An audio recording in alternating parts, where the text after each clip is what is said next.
sommes très contents de vous retrouver cette nouvelle et première vidéo de l'année 2021. On a fêté la nouvelle année il y a quelques jours et du coup on voulait vous souhaiter à tous une bonne année 2021 et vous présenter nos meilleurs vœux, que tous vos souhaits se réalisent pour cette année 2021. Et du coup dans cette vidéo on va faire un bilan un petit peu de l'année 2020, de tout ce qui s'est passé sur Jabhead en 2020, et on va vous présenter un petit peu les projets qui seront d'actualité en 2021.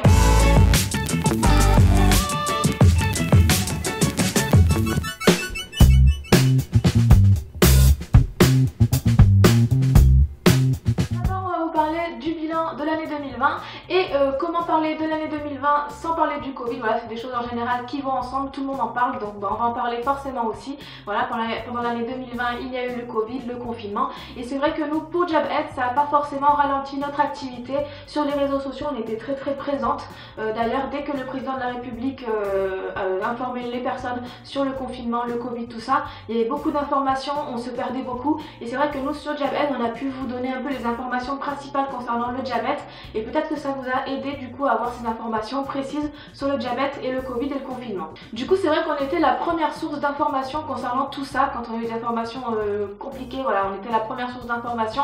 On vous donnait des informations qui étaient toujours vérifiées, toujours sûres, donc c'est vrai que peut-être que ça vous a beaucoup intéressé, et on pense que du coup pendant cette période là il y a eu beaucoup de mouvements sur les réseaux sociaux, notamment sur Instagram, Facebook, où on publiait des stories. C'était des informations qui étaient très rapides à donner, et finalement c'est vrai que nous on s'est senti un petit peu comme un soutien pour vous. Je sais pas si vous l'avez senti comme ça, mais nous en tout cas c'était un petit peu le cas. Voilà, parler de positiver pendant cette période de confinement, de Covid, où c'était pas toujours très marrant de rester chez soi. On vous a montré un peu toutes les bêtises, tous les trucs rigolos qu'on faisait. Notamment on se rappelle pendant le confinement on a fait une partie de ping-pong avec les boîtes d'Omnipod sur la table, c'était très rigolo. Donc du coup tout ça, ça nous a fait rigoler. Nous on a bien rigolé sur les réseaux sociaux pendant cette période là, et on espère que du coup pendant cette période là on était un soutien pour vous aussi. Et c'est vrai que ça nous a laissé du temps aussi pour travailler sur des nouvelles choses, notamment des campagnes. Voilà, on n'en faisait pas les années précédentes, on en a fait en 2020, notamment la campagne pendant le confinement. On a remarqué, en tout cas Elise à l'hôpital a remarqué que des personnes qui avaient des symptômes par rapport au diabète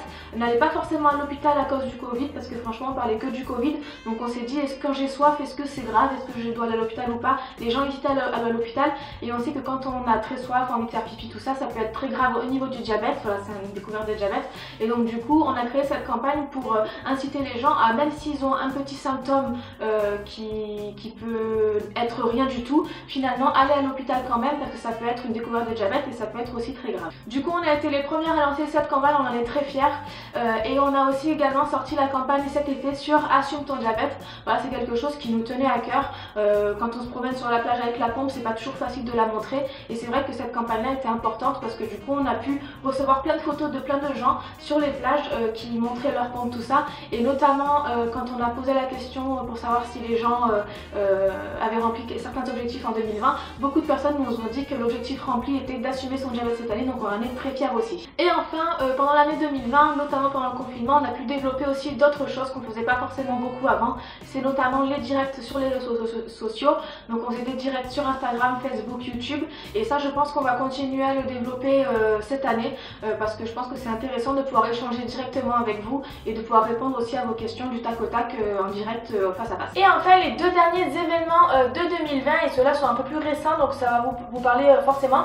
Le premier c'est la course One Year One Kilometers que nous avons fait cette année le 14 novembre 2020, donc le jour de la journée mondiale du diabète.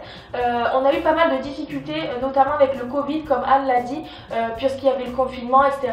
Et puis le 14 novembre c'est tombé le jour où nous étions limités à 1 km autour de chez nous. Donc c'est vrai qu'on a été un peu stressé de l'organisation de cet événement. On a eu beaucoup de sponsors, et ça on a été ravis, parce qu'on s'est dit que pendant le confinement ça allait être compliqué de mobiliser des sponsors, etc. pour avoir de l'argent, pour pouvoir faire des projets, et finalement ça n'a pas du tout été le cas. On nous a fait confiance à 100%, et ça on leur en remercie beaucoup. Et du coup avec cette restriction des 1 km, on s'est aussi dit que il n'allait pas y avoir beaucoup de monde, les inscriptions étaient très lentes, etc. Donc on était assez pessimiste quand on a lancé l'événement, à savoir qu'on avait l'objectif d'atteindre 1000 personnes. C'est comme ça qu'on avait vendu le projet sur le dossier de sponsoring, et du coup on est arrivé à 500, 600 assez péniblement, et donc on s'est dit que on allait peut-être faire 700, 800 personnes à peu près, et finalement on a pu atteindre les 1000 personnes. Grâce à vous, vous avez été 1000 à vous inscrire sur cet événement. alors que vous ne pouvez pas faire plus de 1 km autour de chez vous, que vous ne pouvez pas sortir plus d'une heure autour de chez vous faire du sport. Donc vous avez été très nombreux à vous mobiliser sur cet événement et d'ailleurs on a pu, grâce à cet événement, récolter la somme de 5 112 € à remettre à un projet que nous allons ensuite choisir. Vous avez été aussi très nombreux à être déçus de ne pas pouvoir vous inscrire parce que vous n'avez pas été là dans les temps, vous avez raté l'info, etc. Et du coup, comme on a été obligé de bloquer à 1000, après les 1000 vous n'avez pas pu vous inscrire, donc vous avez été quand même très déçus, vous avez fait beaucoup de messages à ce sujet. Alors nous on a quand même répondu que vous pouviez courir quand même, faire l'événement et tout, parce que c'est quand même la journée mondiale du diabète, donc vous pouvez quand même courir pour cet événement. Mais du coup pour l'année prochaine on va réfléchir, enfin pour cette année du coup pour 2021, on va réfléchir pour pouvoir ouvrir à plus de personnes.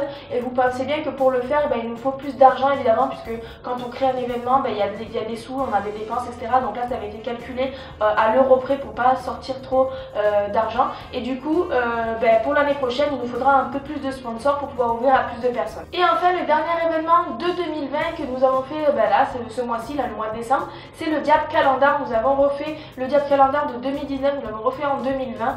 Nous avons eu quand même pas mal de sponsors, on a eu pas mal de difficultés aussi à mobiliser les sponsors des années précédentes sur cette année, à savoir qu'on s'y est pris un peu à la dernière minute puisqu'il y avait la course virtuelle juste avant et tout, donc il a fallu faire ça très rapidement. Et puis il faut savoir aussi que nous sommes partis en vacances 10 jours en Guadeloupe, donc il y a eu aussi l'organisation de tout ça au milieu.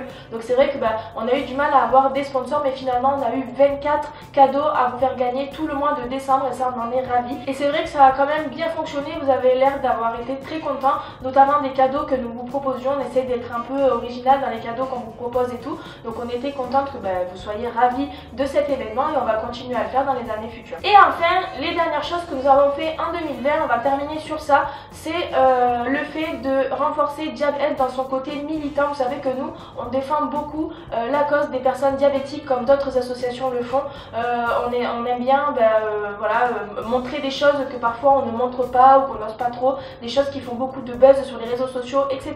Donc nous on aime bien les mettre en lumière et cette année on a pu le faire sur deux choses. D'abord sur l'affaire d'un youtubeur qui se trouve sur les réseaux sociaux et qui prône de soigner le diabète en arrêtant l'insuline, etc. Donc ça on a été ravis de pouvoir mettre en lumière tout cela, de pouvoir un peu vous le montrer, et en même temps on a été soutenu par la Société francophone du diabète, donc ça on est ravis puisqu'il y a des grandes instances finalement qui nous soutiennent sur des choses qu'on peut relever comme ceci.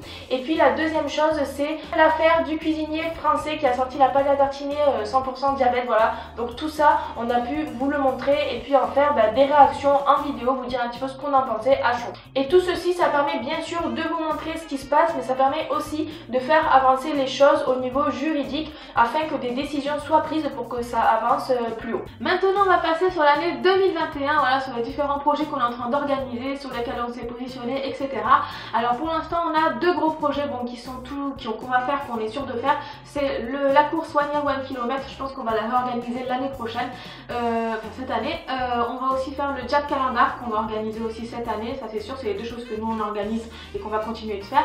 On a 4 projets sur lesquels on est déjà positionné. Alors on peut pas trop vous en parler parce que c'est en cours d'organisation, mais on est déjà invité, donc on a répondu positivement à ces invitations, mais on vous en parlera plus précisément sur les réseaux sociaux au moment où ça arrivera.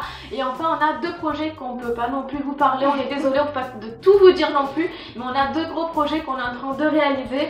Elise est très contente parce que c'est l'actrice principale du projet, mais du coup on a hâte que ça sorte sur les réseaux sociaux et je pense que ça va beaucoup vous plaire. Mais vous pouvez toujours nous proposer des choses dans les commentaires, voilà, qu'est-ce que vous en pensez, où est-ce que vous aimeriez nous voir, est-ce qu'on va devenir actrice, scénariste, est-ce qu'on va devenir politicienne, etc.